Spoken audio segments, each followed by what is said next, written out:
Yeah, this is me a couple hours after doing all my ozone stuff. I did vaginal insufflations, rectal insufflation, and ear insufflation. I got the equipment for the sauna, but I haven't set it up yet, and I'm still waiting to hear back from the company about why the machine is making sort of loud noises. And yeah, oh god. I'm gonna just play some random songs here. Um,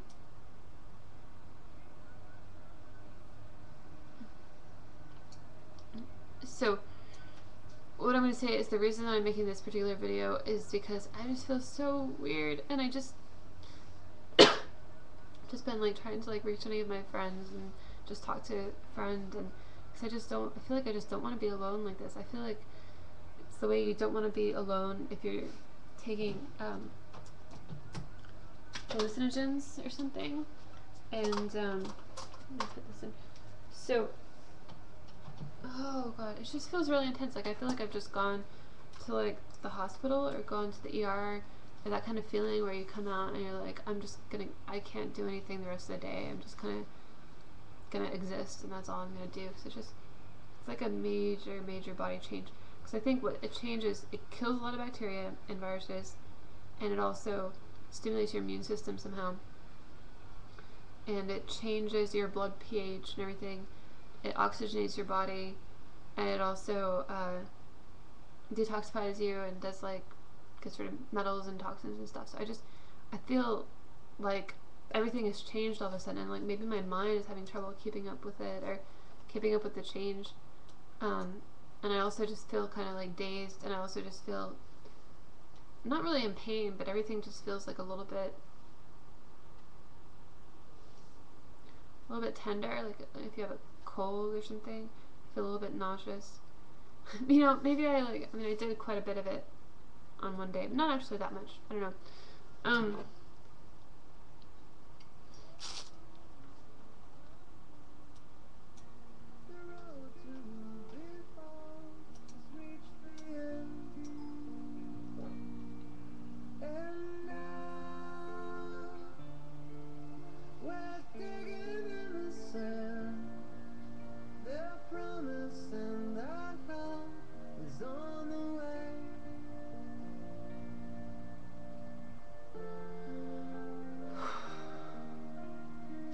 This whole thing is like being on drugs. It's like.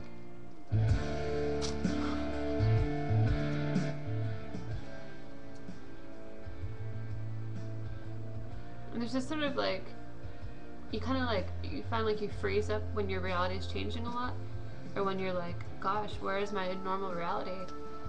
And then there's this sort of comfort you get when you're like, well, I didn't need it anyway. I didn't need it to stay the same way. And sure, I'm up for whatever, you know, whatever happens. Like, there's a time when I took ayahuasca. It's really intense, and I felt like my entire reality was taken from me, even in all the way down to the laws of physics or time or myself as an individual or anything. It was just all gone, and all there was me. That's all there was. And I could just see that everything that I thought had been on the outside was actually in my mind, and that I couldn't look for help or reassurance from people on the outside because they were in there too, and there was nowhere else to go. Anyway, it was so intense. And then I remember kind of like coming out of it and hearing some people talking, and I felt like I was like it was like the dawn of humanity, and I was like the Aborigines down in Australia, like the stars. And then I realized it was these people that I knew, and I was like, I didn't realize that I was ever going to come back to the regular reality. And after that, I was just so appreciative of little things like, oh, gravity works this way, or if I step on a thorn it hurts. I was like, score! Things are working normally! Like I'm used to, you know? And there's so much of that kind of like reality change going through this. And I guess this is an example of what I was talking about with the like, do you see it the crazy way or the normal way? Am I going to like hold my mind into thinking about this normally, into the normal box of thinking about, oh, recovery makes sense to me? Or am I going to really say how it feels? Because this feels like drugs. It feels like so much change, so much consciousness change. And it feels like,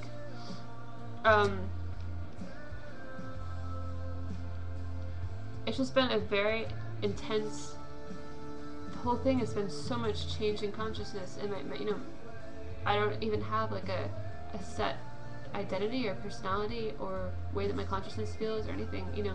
Like what I'm noticing is really weird lately is I'm getting this sense of humor that I'm really unaccustomed to, and the way that I'm behaving lately, I'm so unfamiliar with it, because there's not been really any time. I mean, if I was born with the heavy metals, or if I were born with the hypothyroidism and born with certain chronic infections and all this, I've had these my whole life until recently. There's a lot of stuff that I haven't figured out until now, so there's a lot of new beneficial stuff in my personality that's totally new.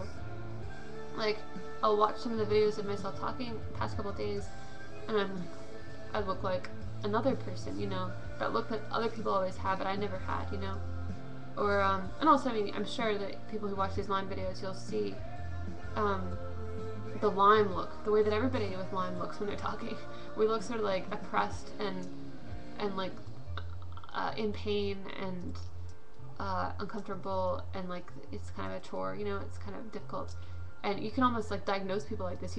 Some people write to me and they're like, do you think I have Lyme? Watch my videos. And I watch one of the guys' videos, like, you know, you get like Lyme radar, you know, where you can tell about people. But yeah, so I mean, I totally had that a lot in a lot of my videos in the past. And now I'm in this weird in-between thing where on one hand I'm having this flare, so I'm sort of really having a lot of infections and I'm disinhibited, and I'll do strange things like this, and I feel nauseous and stuff. But on the other hand, I'm also doing some new treatments at the same time that are getting me doing a little better. So it's a good song, right?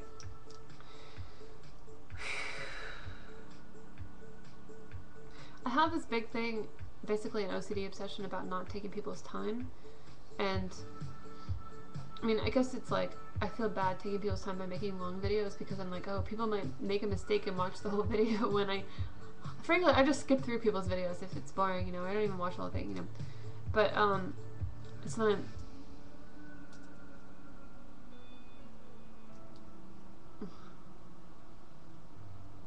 Maybe it's like a quote-unquote exposure for me for OCD to make a long video, because then I'm like, oh, taking up people's time, you know.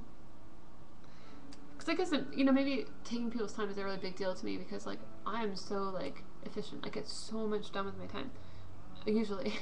Not today. And so like 15 minutes is like an eternity. I could get so much done in 15 minutes. And so like, you know, if I'm chilling out, like, talking with people, like, it's like I assume that they also will want every 15 minutes to be very, very valuable, and, you know, to get a lot out of it. So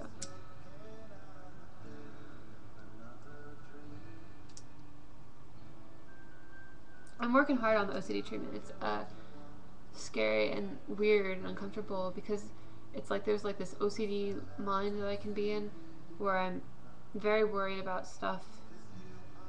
It's just this like little cycle thing, you know. And then also I can get out of it, and I can like look at it, or there's like little ways that I can think where I'm not in it anymore, you know, or it's just like in flip-flop between them, you know. And you know, it's a lot about trust, and it's a lot about being comfortable with uncertainty. And, you know, what will put me into it is if I want to pin things down and know things, or if I want to feel responsible, or if I want to feel like I've taken care of everything, like everything is controlled, and you know, it's like maybe I see my family members dealing with this in different ways. Like my mom is very particular about following God's laws, and my dad is very particular about saving money, and it's like these are their ways that they deal with their stress, you know. Whereas I might deal with my stress by just trying to check on certain things I'm worried about, and just like get little reassurances from people that everything's okay, you know, between us. And but yeah, the truth is that I don't know. I really can't know what's going on, and you know, you really can't be reassured about somebody who's going to be there for you, because anything could happen to anybody, and nobody's actually ever yours. Nobody's actually ever quote-unquote there for you, like, for good, you know, because it's just like a miracle anytime that you know, call someone up or write to someone and they're actually there, you know, that they've survived. It's like a pleasant surprise. Oh, you're still there. I'm still here too. And then really the only thing you have that's actually going to stick around is you, and it's not your particular body, but it's you know, the space that has all this stuff happening in it, you know, all this stuff, including your body, including the body, including all this stuff happening around. It's just, and it's always there, and it's never going anywhere, and couldn't, well, and you know, that's what we think, right? And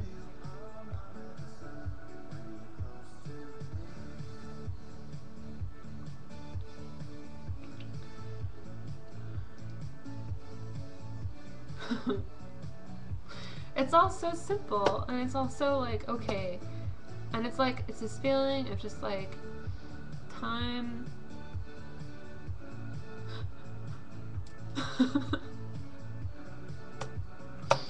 It's just this feeling of like you knew it was gonna happen sometime, or you always had a sense that there. It's like this like really gentle, beautiful ending of a story, where there's definite sense of like ending, like something ending, like you know the search ending or whatever, or like